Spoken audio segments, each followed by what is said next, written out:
Alexandre Pantoja will dominate and submit Kai Kara-France. UFC 317, June 28th, flyweight champion Pantoja will defend his belt against Kai Kara-France. Let's go. I'm ready to finish this guy.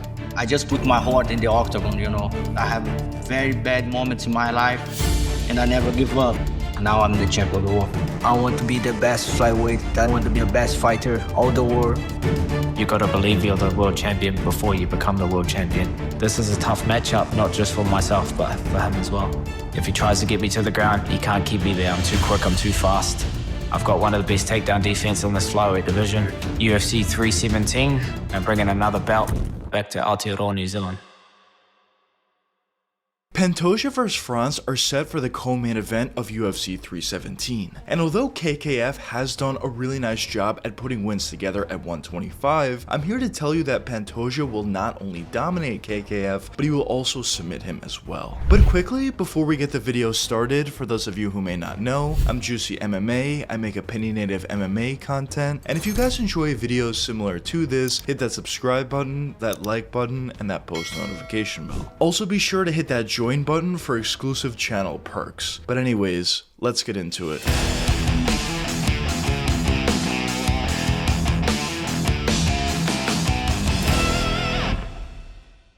When you start to talk about all-time great fighters, you think of a couple different things. You talk about title defenses, you talk about champions, and you talk about some of the guys that these fighters were able to beat over the years. And when you look at Alexandre Pantoja, he really checks off all of those boxes. Obviously, he's a current champion. Of course, he already has a bunch of title defenses under his belt, and he's looking to acquire more this upcoming weekend against Kai Kara-France. And also, when you look at some of the guys that Pantoja was able to beat over the years, it's an extremely impressive list, as he was able to beat contenders like Brennan Royval 2 separate times, Brendan Moreno 3 times, Manel Kape, Kai Asakura, Steve Erceg, Alex Perez, and of course the list goes on from there. And it even got to a point where Pantoja was beating essentially all the contenders at the top of the 125-pound division that the UFC decided to bring in Kai Asakura from another organization just to give Pantoja another guy or another opponent to go up against. And of course, as we all know, Pantoja was also able to beat Kai as well.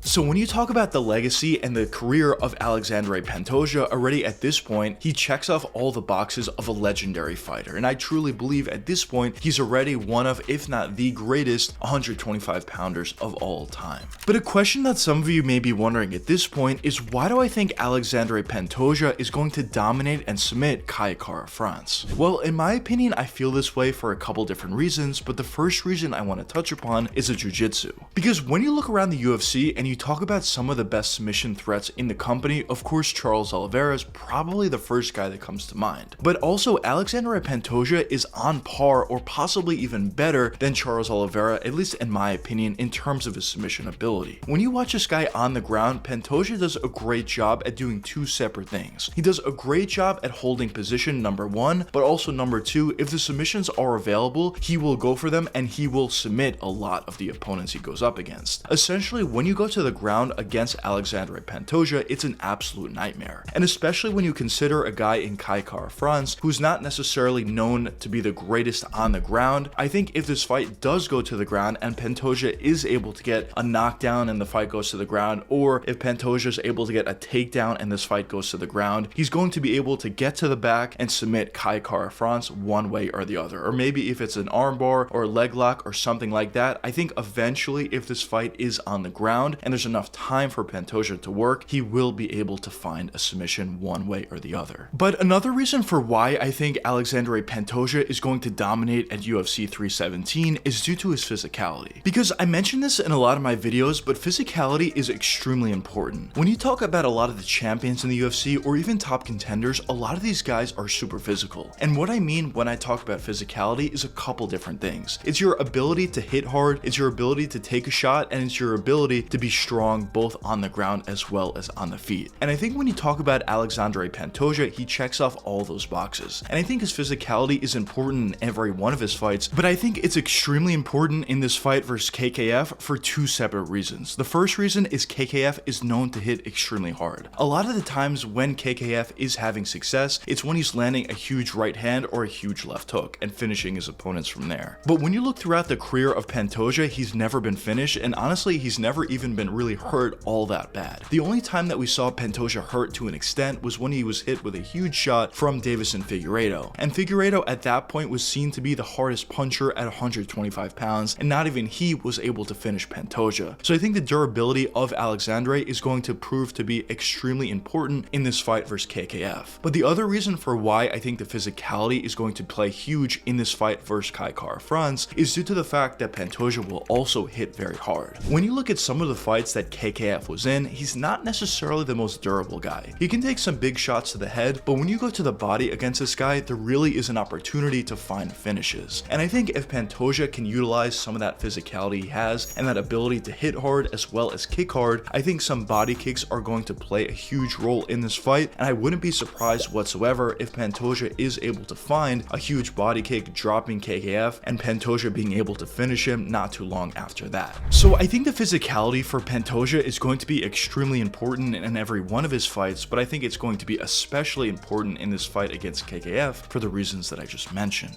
But another reason for why I think Pantoja is going to dominate Kai Kara-France at UFC 317 is due to his pace and pressure. Because when you look around the UFC, some of the guys that have tremendous pace and pressure tend to melt guys. Whether you talk about Merab Dvalishvili, or even if you talk about Joshua Van, Khabib Nurmagomedov over the years, or some other guys as well. And I think when you talk about the pace and pressure of Alexandre Pantoja, maybe it's different from those guys that I just mentioned, but it's certainly there. In a lot of Pantoja's fights, he really pushes forward and really tends to throw out a lot of shots and really overwhelm his opponents a lot in his fights. And I think Pantoja's pace and pressure are going to be extremely effective in this fight versus KKF for a few different reasons. The first reason is when you look at KKF fight out there, for the most part, what he likes to do is fight at somewhat of a slower pace. KKF likes to fight at a slower pace to be able to see a lot of the shots coming back his way and even to set up his own shots, and a lot of the finishes that he's able to get is usually when he's on the front foot or are usually when the pace of a fight is a little bit slower. But of course, as I mentioned, when you're going up against Alexandre Pantoja, you're probably going to be getting pressured in this fight, on top of the fact that Pantoja's pace is going to be extremely high. There's going to be a lot of weapons coming your way, whether it's a jab, whether it's a left straight, whether it's a body kick, a leg kick, elbows coming in close, Pantoja trying to get inside the clinch. There's going to be a lot of different things that Pantoja tries to do out there, and I think that overall pace and pressure is really going to hurt and eventually wear down on Kai Kara-France. But the other reason for why I think the pace and pressure is going to be extremely effective in this matchup is, as I said before, Pantoja is probably going to want to take this fight down to the ground. And when he's able to pressure and put a pace on Kai Kara-France, I think there's going to be more and more openings for a potential takedown for Pantoja to get. Maybe in the first round, KKF's takedown defense looks pretty good, but in the second, in the third, in the fourth, or maybe even in the fifth round, there's going to be some openings for Pantoja to get takedowns, and if he's able to get those takedowns, I think he'll be able to find a submission on the ground. So overall, if I had to give a prediction on this fight, I would lean for a second round submission for Alexandre Pantoja, but I guess only time will tell what does end up happening in this fight. Of course, as I touch upon a lot in this video, Pantoja is going to need to worry about the power coming back his way from KKF, but of course, as I touch upon also a lot in this video, I think the skill in all aspects of MMA from Pantoja is going to be enough to get a finish or get a victory one way or the other. But anyways, let me know what you guys think in the comments. Do you think Alexandre Pantoja will dominate and submit KKF, or do you not think so? But anyways, I hope you guys enjoyed the video, and if you did enjoy it, check one of these two videos popping up now, and until the next time, peace out guys.